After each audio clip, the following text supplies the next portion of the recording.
வணக்கம்ங்க. இன்னைக்கு என்னடா சமைக்காம கோயில் நின்றுக்கிறேன்னு பாக்குறீங்களா? இன்னைக்கு எங்க குலதெய்வ கோயில்ல பொங்கல் வச்சு சாமி கும்பிடலான்னு வந்தங்க. இந்த கோயில் வந்து நீலம்பூர்ல இருக்குது, அதாவது கோயம்புத்தூர்ல நீலம்பூர்ல இருக்குதுங்க. இங்கதான் வந்து மாசத்துக்கு ஒருக்கா வந்து எல்லாம் சாமி கும்பிட்டு போவோம். இந்த கோயில் வந்து பிச்சாண்டீஸ்வரனும் அம்மனும் இருக்கிற கோயிலுங்க. அதாவது இங்க சிவனுக்குரிய பூசைகள் எல்லாமே நல்லா நடக்கும். அதாவது ஆருத்ரா தரிசனம், அப்புறம் வந்து நடராஜர் சிவகாமி அம்மனுக்கு அபிஷேகம் நடக்குங்க. அதுக்கு அடுத்தது வந்து அன்னபிஷேகம் நல்ல முறையா நடக்கும். இங்க ஆண்டு விழா நடக்கும்.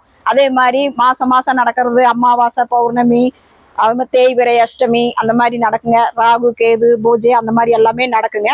அதனால நாங்க மாசத்துக்கு ஒருக்கா வந்து சாமி கும்பிடுவோம். இந்த தடவை வர்றதுக்கு ரொம்ப நாள் ஆயிடுச்சு. அதனால இன்னைக்கு பொங்கல் வச்சு சாமி கும்பிடலான்னு வந்தோம். வந்து இப்போ வந்து பூசாரி இருந்தாரு, பார்த்துட்டு பொங்கல் வைக்கிறதுக்கு எல்லாம் ரெடி பண்ணிட்டு இருக்கிறேங்க. வாங்க பொங்கல் வச்சுட்டு என்னென்ன சாமி இருக்குது அப்படின்னு எல்லாம் பார்க்கலாங்க. இப்போ பார்த்தீங்கன்னா ஐயர் பொங்க பானைக்கு விபூதி, சந்தனம், குங்குமம், பூவு இதெல்லாம் கொடுத்தாருங்க.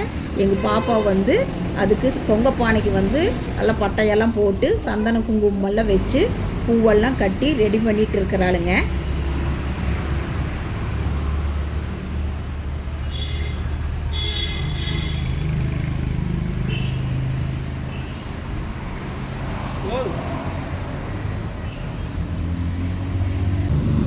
பொங்கல் வைக்கிறதுக்குங்க பொங்க பானையில் வந்து எங்கள் பாப்பா வந்து அரிசி கழுவி தண்ணி பால் எல்லாம் ஊற்றி வச்சுட்டாளுங்க.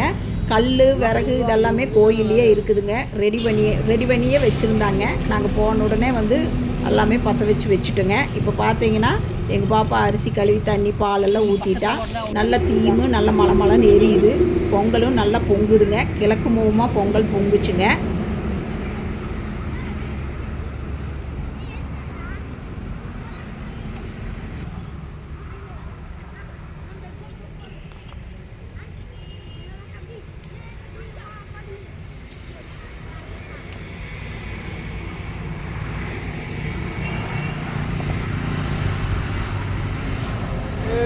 பொங்கல் பொங்கணுன்னுங்க சாமி கும்பிட்டு பருப்பு வந்து போட்டேன் முதல்லையே.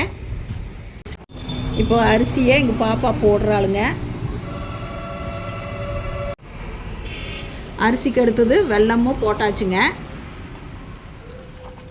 இப்போ பூஜைக்கு தேவையான பழங்கோ, பூவு, கல்பூரம், ஊதுபத்தி, தேங்காய் இதெல்லாமே வாங்கிட்டு வந்து தட்டில் எடுத்து வச்சுட்டோங்க. அதே மாதிரி வந்து விளக்கு போடுறதுக்கு பச்சை மாவு வீட்லேயே ரெடி பண்ணிட்டு வந்து விளக்கெல்லாம் ரெடி பண்ணிட்டு சுற்றி பூவெல்லாம் பாப்பா அலங்காரம் பண்ணி வச்சிருக்குது. அடுத்தது வந்து பொங்கல் ரெடி ஆயிட்டு இருக்குதுங்க. போய் பொங்கல் ஆனோடனே எடுத்துட்டு வரலாங்க. பாருங்க பொங்கல் ரெடி ஆயிடுச்சு. பாப்பா இவ்வளவு நேரம் பருப்பு, அரிசி, வெல்லம் எல்லாம் போட்டு பொங்கல் ரெடி பண்ணியாச்சு. வெந்து வந்தாச்சுங்க. பக்குவம் கரெக்டா வந்தாச்சு. இனி பொங்கல் எடுத்துட்டு போய்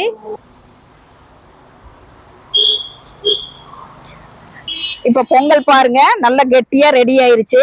இப்போ சாமிகிட்ட எடுத்துட்டு போய் சாமிக்கு படைச்சு சாமி கும்பிட்டுறலாம்.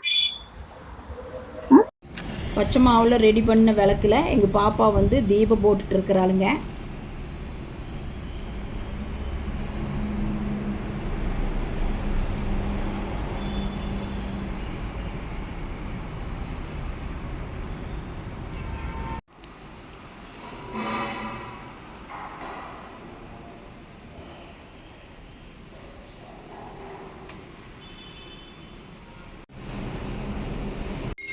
பூசாரி வந்துங்க கோயிலுக்குள்ளே இருக்கிற சாமிகளுக்கும் கோயில் சுற்றி இருக்கிற சாமிகளுக்கும் நெய்வேத்தியம் காட்டுறாருங்க.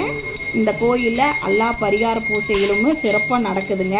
பக்கத்தில் இருக்கிறவங்கெல்லாம் வந்து கல்யாணம் ஏதாவது தோஷம் அந்த மாதிரி எல்லாம் இருந்ததுன்னா வந்து பரிகார பூசை செய்வாங்க. இந்த கோயில்லைங்க நவகிரகம், துர்க்கை அம்மன், விநாயகர் எல்லா சாமியுமே இருக்குதுங்க. இங்கே வந்து எல்லா பூசைகளும் சிறப்பாக நடக்குதுங்க. அதே மாதிரி நீங்கள் யாராவது கோயம்புத்தூரில் இருக்கிறீங்கன்னா இந்த கோயில் எத்தனை பேர்த்துக்கு தெரியும்னு கமெண்ட் பண்ணுங்கள். இங்கே வந்து உள்ளூர்காரரெல்லாம் சின்ன சின்ன கல்யாணங்கள் பண்ணுவாங்க, காது குத்து அந்த மாதிரி விசேஷங்கள்லாம் இந்த கோயிலில் நடக்குங்க. அதே மாதிரி சமையல் கூடம் இருக்குதுங்க. முன்னாடி வந்து வாசலெல்லாம் நல்லா பெருசாக இருக்குது. பூசை நடக்கையில் நாங்களும் பூசாரியோட கோயில் சுற்றியுமே சாமி கும்பிட்டு வந்தோங்க. இந்த கோயில் வந்து பிச்சாண்டீஸ்வரனும் அம்மனும் இருக்குதுங்க.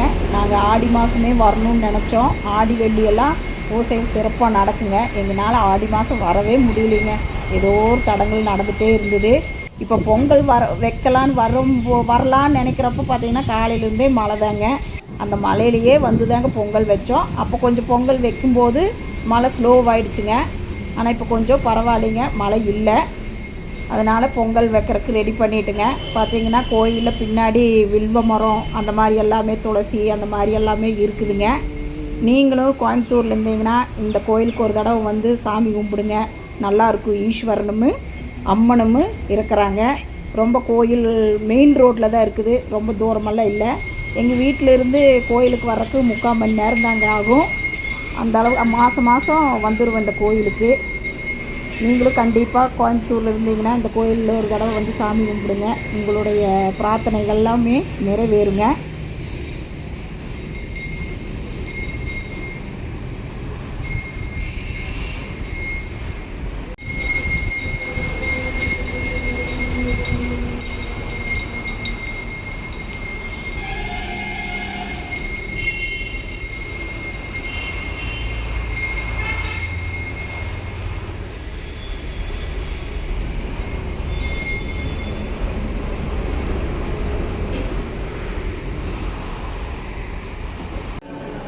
ஐயருங்க எங்கள் குடும்பத்தில் அத்தனை பேர்த்துக்கும் பொறுமையாக அர்ச்சனை பண்ணாருங்க. எல்லாத்துடைய பேர், நட்சத்திரம், ராசி இதெல்லாமே கேட்டுட்டு பொறுமையாக எல்லாத்துக்குமே அர்ச்சனையெல்லாம் பண்ணார். கடைசியாக சாமி பேருக்கு ஒன்று பண்ண சொன்னாங்க. சாமி பேருக்கும் சிறப்பாக பண்ணினாருங்க.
பூசாரி எங்களுக்கு பிரசாதம் கொடுத்தாருங்க. ஓம் நம சிவாயன்னு சொல்லிட்டு எல்லாரும் வீட்டுக்கு கிளம்பிட்டோம். யாருக்கு அவங்க குலதெய்வ சாமி பிடிக்குன்னு கமெண்ட் பண்ணுங்கள். நன்றி, வணக்கம்.